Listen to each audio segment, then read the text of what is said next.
Tehran ও তেল আবিবে একের পর এক বিস্ফোরণ, দুই শহরেই বাজছে সতর্কতা সাইরেন। ইরান ইসরায়েল যুদ্ধ গড়ালো পঞ্চম দিনে, নমনীয়তা দেখাচ্ছে না কোনো পক্ষই, উল্টো বেড়েছে পাল্টাপাল্টি হামলার তীব্রতা। আজ সকালেও আক্রান্ত হয়েছে ইরানের উত্তর পশ্চিমের শহর তাবরিজ। বিভিন্ন জায়গায় আগুন ধরে গেছে ইসরায়েলি ক্ষেপণাস্ত্রের আঘাতে। রাতে তেহরানে ইরানের রাষ্ট্রীয় টেলিভিশনে ইসরায়েলের ক্ষেপণাস্ত্র হামলা হয়েছে, প্রাণ গেছে বেশ কয়েকজনের। এর আগে নগরবাসীকে সরে যাওয়ার জন্য সতর্কতা জারি করে তেল আবিব। এর পরপরই রাজধানীর বিভিন্ন জায়গায় শুরু হয় হামলা। এদিনও আরেক গুরুত্বপূর্ণ সামরিক কর্মকর্তাকে হত্যার দাবি করেছে আইডিএফ।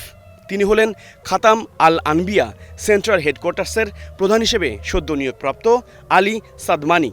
সর্বোচ্চ নেতা আয়াতুল্লাহ আলী খামেনির সবচেয়ে ঘনিষ্ঠ সহযোগীদের একজন ছিলেন এই সাদমানি।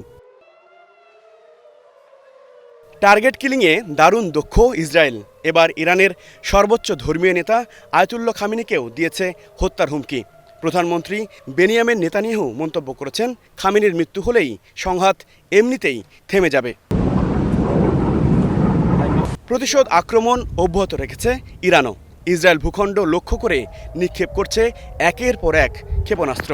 দাবি করা হয়েছে তেল আবিব সহ বিভিন্ন শহরে গুড়িয়ে দেওয়া হয়েছে গুরুত্বপূর্ণ বিভিন্ন স্থাপনা। হুঁশিয়ারি করা হয়েছে ইতিহাসের সবচেয়ে বড় মিসাইল হামলার মুখোমুখি হতে যাচ্ছে ইসরায়েল।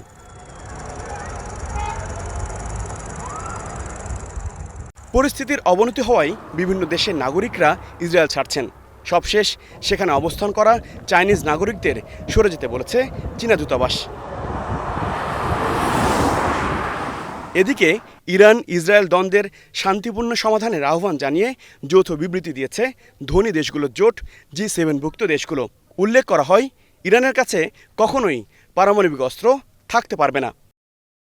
মধ্যপ্রাচ্যে উত্তেজনা বৃদ্ধির কারণে কানাডায় চলমান G7 সম্মেলন থেকে নির্ধারিত সময়ের একদিন আগেই যুক্তরাষ্ট্রে ফিরে গেছেন মার্কিন প্রেসিডেন্ট ডোনাল্ড ট্রাম্প।